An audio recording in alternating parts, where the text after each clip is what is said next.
ಸ್ನೇಹಿತರೆ, ನಾವಿವತ್ತು ನಮ್ಮ ಗ್ರಾಮದ ನಕ್ಷೆ ಅಂದರೆ ವಿಲೇಜ್ ಮ್ಯಾಪ್ನ ಡೌನ್ಲೋಡ್ ಮಾಡ್ಕೊಳ್ಳೋದು ಹೇಗೆ ಅಂತ ನೋಡೋಣ. ಫಸ್ಟ್ಗೆ ಗೂಗಲ್ ಕ್ರೋಮ್ ಬ್ರೌಸರ್ನ ಓಪನ್ ಮಾಡ್ಕೊಳ್ಳೋಣ. ಸರ್ಚ್ ಬಾರಲ್ಲಿ ಮೋಜಿನಿ V3 ಅಂತ ಟೈಪ್ ಮಾಡಿ ಎಂಟರ್ ಮಾಡೋಣ. ನೋಡಿ, ಎಂಟರ್ ಮಾಡಿದ್ರೆ ಈ ರೀತಿ ಒಂದು ಪೇಜ್ ಓಪನ್ ಆಗುತ್ತೆ. ಅದರೊಳಗಡೆ ನೋಡಿ ಮೋಜಿನಿ V3 ಕರ್ನಾಟಕ ಸರ್ಕಾರ ಅಂತ ಇದೆಯಲ್ಲ, ಅದ್ರ ಮೇಲೆ ಟ್ಯಾಪ್ ಮಾಡ್ಕೊಳ್ಳೋಣ. ನೋಡಿ, ಈ ಥರ ಒಂದು ಪೇಜ್ ಓಪನ್ ಆಗುತ್ತೆ. ಇಲ್ಲಿ ಸ್ಕ್ರೋಲ್ ಡೌನ್ ಮಾಡ್ತಾ ಬಂದರೆ ಹಲವಾರು ಮಾಹಿತಿ ಸಿಗುತ್ತೆ. ಇದರಲ್ಲಿ ನಾವು ನೋಡ್ಬೋದು. ಅದರಲ್ಲಿ ನಮಗೆ ಬೇಕಾಗಿರೋದು ಕಂದಾಯ ನಕ್ಷೆ ಅನ್ನೋ ಐಕಾನ್ ಮೇಲೆ ಕ್ಲಿಕ್ ಮಾಡಿಕೊಂಡ್ರೆ ನಮಗೆ ನೋಡಿ ಈ ರೀತಿ ಒಂದು ಪೇಜ್ ಓಪನ್ ಆಗುತ್ತೆ. ಇದರೊಳಗಡೆ ನೋಡಿ ನಮಗೆ ಯಾವ ಡಿಸ್ಟಿಕ್ಕು, ತಾಲೂಕು, ಹೋಬಳಿ, ಮ್ಯಾಪ್ ಟೈಪು, ವಿಲೇಜ್ ನೇಮು ಇಷ್ಟು ಎಂಟರ್ ಮಾಡಿ ಸರ್ಚ್ ಕೊಟ್ಟರೆ ನಮ್ಮ ಗ್ರಾಮದ್ದು ವಿಲೇಜ್ ಮ್ಯಾಪ್ನ ನಾವು ಡೌನ್ಲೋಡ್ ಮಾಡ್ಕೊಳ್ಬೋದು. ಈಗ ಮೊದಲಿಗೆ ಡಿಸ್ಟಿಕ್ ಸೆಲೆಕ್ಟ್ ಮಾಡ್ಕೊಳ್ಳೋಣ. ಉದಾಹರಣೆಗೆ ತುಮಕೂರು ಅಂತ ಸೆಲೆಕ್ಟ್ ಮಾಡ್ಕೊಳ್ಳೋಣ. ತಾಲೂಕನ್ನ ಕೊರಟಗೆರೆ ಅಂತ ಸೆಲೆಕ್ಟ್ ಮಾಡ್ಕೊಳ್ಳೋಣ. ನೆಕ್ಸ್ಟ್ ಹೋಬಳಿನ ಕೋಲಾರ ಅಂತ ಸೆಲೆಕ್ಟ್ ಮಾಡ್ಕೊಳ್ಳೋಣ. ಮ್ಯಾಪ್ ಟೈಪ್ ಕೆಡಸ್ಟ್ರಲ್ ಮ್ಯಾಪ್ನ ಸೆಲೆಕ್ಟ್ ಮಾಡಿಕೊಂಡು ವಿಲೇಜ್ ನೇಮ್ನ ಎಂಟರ್ ಮಾಡೋಣ. ಇಲ್ಲಾಂದರೆ ಸ್ವಲ್ಪ ಸ್ಕ್ರೋಲ್ ಡೌನ್ ಮಾಡಿ ಇಲ್ಲಿ ನೋಡಿ 1 2 3 4 5 ಅಂತ ಪೇಜಸ್ ಕಾಣಿಸ್ತಾ ಇದೆಯಲ್ಲ, ಆ ಪೇಜಸ್ ಮೇಲೆ 1 2 3 ಅಂತ ನಂಬರ್ ಮೇಲೆ ಕ್ಲಿಕ್ ಮಾಡಿದ್ರೆ ನೆಕ್ಸ್ಟ್ ಪೇಜಿಗೆ ರೀಡೈರೆಕ್ಟ್ ಆಗುತ್ತೆ. ನೋಡಿ, ಈಗ ಫಸ್ಟ್ ಪೇಜಲ್ಲಿ ಇದೆಯಾ, ನಮಗೆ ನಮ್ಮ ಗ್ರಾಮದ ಹೆಸರು ಫಸ್ಟ್ ಪೇಜಲ್ಲಿ ಇದೆಯಾ ಅಂತ ನೋಡ್ಕೊಳ್ಳೋಣ. ಫಸ್ಟ್ ಪೇಜಲ್ಲಿಲ್ಲ ಅನ್ನೋದಾದರೆ ನೋಡಿ 2 ಅಂತ ಇರೋದ್ರ ಮೇಲೆ ಟ್ಯಾಪ್ ಮಾಡಿದ್ರೆ ನೆಕ್ಸ್ಟ್ ಪೇಜ್ ಓಪನ್ ಆಗುತ್ತೆ. ಈ ಪೇಜಲ್ಲಿ ಇದೆಯಾ ಅಂತ ನೋಡೋಣ. ಈ ಪೇಜಲ್ಲೂ ಇಲ್ಲ ಅನ್ನೋದಾದರೆ 3 ಅನ್ನೋದ್ರ ಮೇಲೆ ಟ್ಯಾಪ್ ಮಾಡೋಣ. ನೋಡಿ, ಈ ಪೇಜ್ ಓಪನ್ ಆಗುತ್ತೆ. ಈ ಪೇಜಲ್ಲೂ ಇಲ್ಲ ಅನ್ನೋದಾದರೆ ನೆಕ್ಸ್ಟ್ ಪೇಜ್.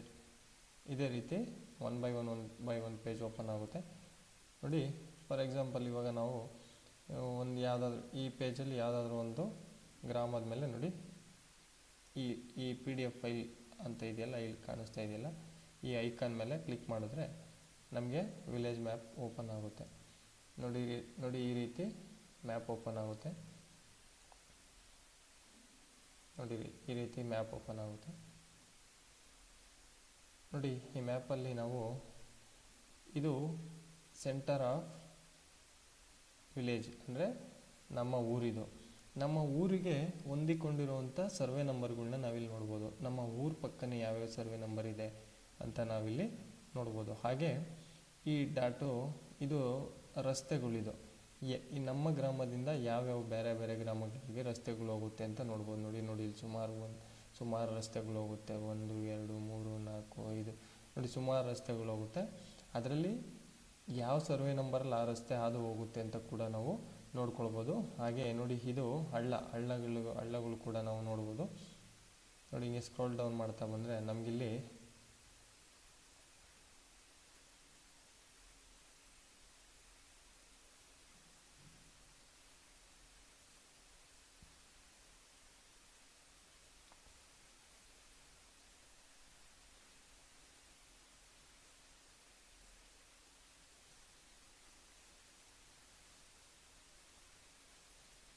ನೋಡಿ, ಹಾಗೆ ಇಲ್ಲಿ ಸ್ಕ್ರೋಲ್ ಡೌನ್ ಮಾಡ್ತಾ ಬಂದರೆ ಇಲ್ಲಿ ನಮಗೆ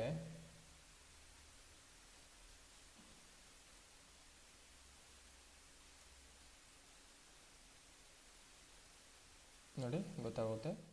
ಹಾಗೆ ನಾವು ಸ್ಕ್ರೋಲ್ ಡೌನ್ ಮಾಡ್ತಾ ಬಂದರೆ ಇಲ್ಲಿ ಲೆಫ್ಟಲ್ಲಿ ಸ್ವಲ್ಪ ಲೆಫ್ಟ್ ಕೇಳ್ಕೊಳ್ಳೋಣ.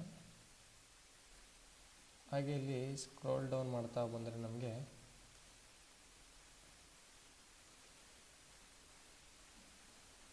ನೋಡಿ, ಇಲ್ಲಿ ಈ ಮ್ಯಾಪಲ್ಲಿ ನಾವು ಏನೇನು ಲೈನ್ಗಳನ್ನ ನೋಡ್ತೀವಿ, ಏನೇನು ಚಿಹ್ನೆಗಳನ್ನ ನೋಡ್ತೀವಿ, ಆ ಒಂದು ಚಿಹ್ನೆನೂ ಕೂಡ ಏನನ್ನು ಸೂಚಿಸುತ್ತದೆ ಅನ್ನೋದನ್ನ ಇದರಲ್ಲಿ ನಾವು ನೋಡ್ಬೋದು. ನೋಡಿ, ಈ ಥರ ಇದ್ದರೆ ಗ್ರಾಮದ ಗಡಿ ರೇಖೆ, ಈ ಥರ ಚಿಹ್ನೆ ಇದ್ದರೆ ಸರ್ವೆ ನಂಬರು, ಕಾಲು ದಾರಿ, ಬಂಡಿ ದಾರಿ, ಹಳ್ಳಗಳು, ಸರ್ವೆ ನಂಬರ್ಗಳು, ಗುಡ್ಡ, ಬಾಂಧುಗಳು, ಕಲ್ಲುಗಳು, ಬೇಲಿ, ಮನೆ, ಕುಂಟೆ, ನೀರು ಹರಿಯುವ ದಿಕ್ಕು, ಮೆಟ್ಟಿಲು, ಬಾವಿ, ನೋಡಿ ಗಿಡಗಳು, ಮರಗಳು, ಈ ಥರ ನಾವು ಪ್ರತಿ ಒಂದೊಂದು ಚಿಹ್ನೆಗೂ ಒಂದೊಂದು ವಿವರಣೆಗಳನ್ನ ನಾವು ನೋಡ್ಬೋದು ಇಲ್ಲಿ. ಅದು ಈ ಚಿಹ್ನೆ ಏನನ್ನು ಸೂಚಿಸುತ್ತದೆ? ದೇವಸ್ಥಾನಗಳು ನೋಡಿ, ಇಲ್ಲಿ ದೇವಸ್ಥಾನಗಳಿದೆ, ದೇವಸ್ಥಾನಗಳು, ರೋಡ್ಗಳು, ಆ ರೋಡು ಯಾವ ಸರ್ವೆ ನಂಬರಲ್ಲಿ ಹಾದು ಹೋಗುತ್ತದೆ, ಗಿಡ ಮರಗಳು, ಈ ರೀತಿ ಹಲವಾರು ವಿಷಯಗಳನ್ನು ನಾವು ಈ ಒಂದು ನಮ್ಮ ಗ್ರಾಮದ ನಕ್ಷೆಯಲ್ಲಿ ತಿಳ್ಕೊಳ್ಬೋದು. ಮೇಯ್ನಾಗಿ ಯಾವ ಸರ್ವೆ ನಂಬರಲ್ಲಿ ಯಾವ ಸರ್ವೆ ನಂಬರಿಂದ ಯಾವ ಸರ್ವೆ ನಂಬರ್ಗೆ ರಸ್ತೆ ಹಾದು ಹೋಗುತ್ತದೆ ಅಂತ ನಾವು ಇಲ್ಲಿ ತಿಳ್ಕೊಳ್ಬೋದಾಗಿರುತ್ತದೆ. ನೋಡಿ ಸ್ನೇಹಿತರೆ, ಇದು ಗ್ರಾಮಕ್ಕೆ ಹೊಂದಿಕೊಂಡಂತೆ ಯಾವ್ಯಾವ ಸರ್ವೆ ನಂಬರ್ಗಳಿದೆ ಅದು ಕೂಡ ನಮಗೆ ಇಲ್ಲಿ ನಾವು ನೋಡಿ ತಿಳ್ಕೊಳ್ಬೋದಾಗಿದೆ. ಸ್ನೇಹಿತರೆ, ಇದಿಷ್ಟು ವಿಲೇಜ್ ಮ್ಯಾಪ್ನ ಹೇಗೆ ಡೌನ್ಲೋಡ್ ಮಾಡ್ಕೊಳ್ಬೋದು ಎಂಬ ಮಾಹಿತಿ. ಮತ್ತೊಂದು ವಿಡಿಯೋದೊಂದಿಗೆ ಮತ್ತೊಂದು ವಿಷಯದಲ್ಲಿ ಸಿಗೋಣ. ಧನ್ಯವಾದಗಳು ಸ್ನೇಹಿತರೆ.